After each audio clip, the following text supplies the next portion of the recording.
James Parker, a quiet 72-year-old man with a soft-spoken nature and a modest appearance, walked into a busy auto showroom on a brisk morning. His old hatchback, though dependable, had seen better days, and James felt it was time to replace it. Dressed in a faded jacket and worn loafers, he appeared out of place among the glossy modern interiors and stylish patrons of the upscale dealership. Yet, James wasn't there to impress anyone. He simply wanted a reliable vehicle. As James strolled through the gleaming cars, appreciating their polished exteriors, the reaction from the staff was cold. Despite his evident interest, none of the salespeople approached him. Instead, they clustered around younger, trendier customers who seemed more likely to afford the dealership's luxury vehicles. James's modest attire might as well have made him invisible. Among the sales team was Nick Carter, a young man with a sharp suit, slicked back hair, and an air of overconfidence. Nick glanced at James briefly, but quickly shifted his attention to a fashionable couple entering the showroom. The whispers, the judgmental glances, and the staff's disinterest in James were impossible to miss. James lingered beside a sleek silver SUV that had caught his eye, running his hand across its flawless surface. He could almost picture himself driving it.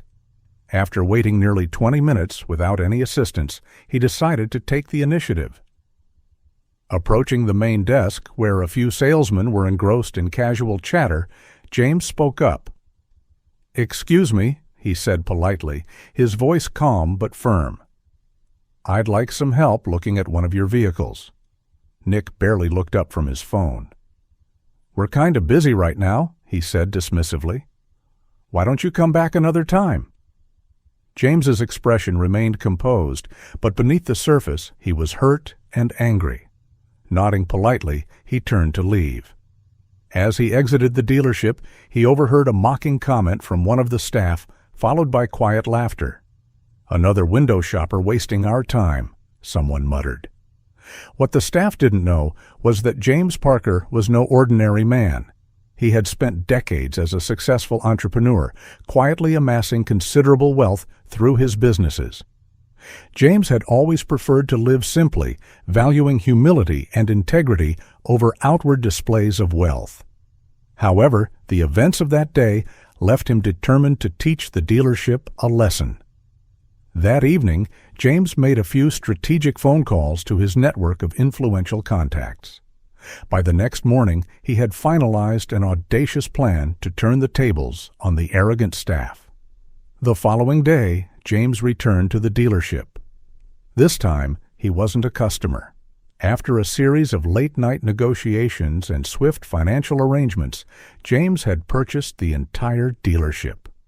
As he walked through the glass doors in the same unassuming attire, the staff remained oblivious to the seismic change that had occurred overnight. The dealership's manager, Philip Carter, a man in his mid-40s with a well-practiced smile, greeted James with forced politeness. "Good morning, sir. How can I help you today?" Philip asked, his tone overly formal. James calmly pulled out a neatly folded document from his jacket pocket and handed it to Philip. "You'll want to read this," James said, his voice steady. Philip's smile faltered as he read the papers. His face drained of color, and he looked up at James in disbelief. This says you own the dealership?" he stammered. "That's correct," James replied, his gaze unwavering. "As of this morning, I am your new boss." The room fell silent. Staff members who had ignored or ridiculed James the day before began to notice the interaction. Curious whispers rippled through the showroom. Philip struggled to regain composure. "Surely there's some mistake." "There's no mistake," James said firmly. "I'm here to make some much-needed changes." James turned to address the entire room. "Yesterday, I came here as a customer. I was ignored, judged, and dismissed simply because of how I looked. That behavior is unacceptable. As of today, this dealership will be run differently. Every customer, no matter how they appear, will be treated with respect." The salespeople stood frozen, exchanging nervous glances. Nick Carter, the salesman who had dismissed James, looked especially uneasy. "Nick Carter," James called out. Nick flinched but couldn't meet James's eyes. "Your attitude yesterday showed me exactly what needs to change here. Pack your things. You're no longer welcome." Nick opened his mouth to protest, but quickly realized there was no point. With his head hanging low, he walked toward the back office to collect his belongings. James didn't stop there. He addressed several other staff members, reprimanding some and dismissing others.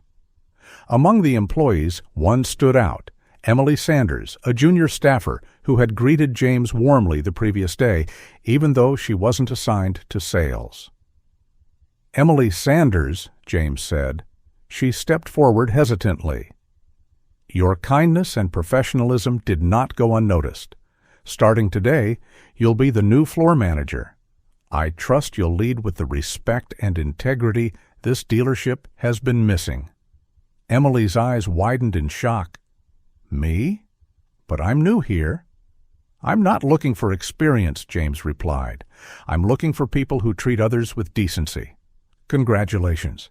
By the end of the day, nearly half the staff had been replaced, and James began rebuilding the team with individuals who shared his values. The transformation was swift.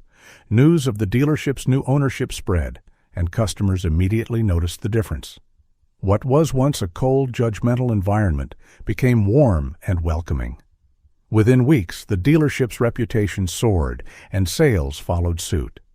People came not just for the cars, but for the exceptional service that had become the dealership's trademark. Despite the dramatic turnaround, James remained as humble as ever. For him, the experience wasn't about proving a point.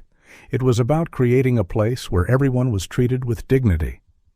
One afternoon, as James walked through the now busy showroom, Emily approached him. "Mr. Parker," she said, her voice full of gratitude. "Thank you for believing in me." James smiled warmly. "You earned it, Emily. Just keep leading with kindness. That's what matters most." As James left the dealership that day, he felt a profound sense of fulfillment. The same space that had once dismissed him had been transformed into a beacon of respect and inclusivity. For James, the real reward wasn't in owning the dealership, but in proving that humility and kindness could overcome arrogance and prejudice. What would you have done in James Parker's place? Let us know in the comments.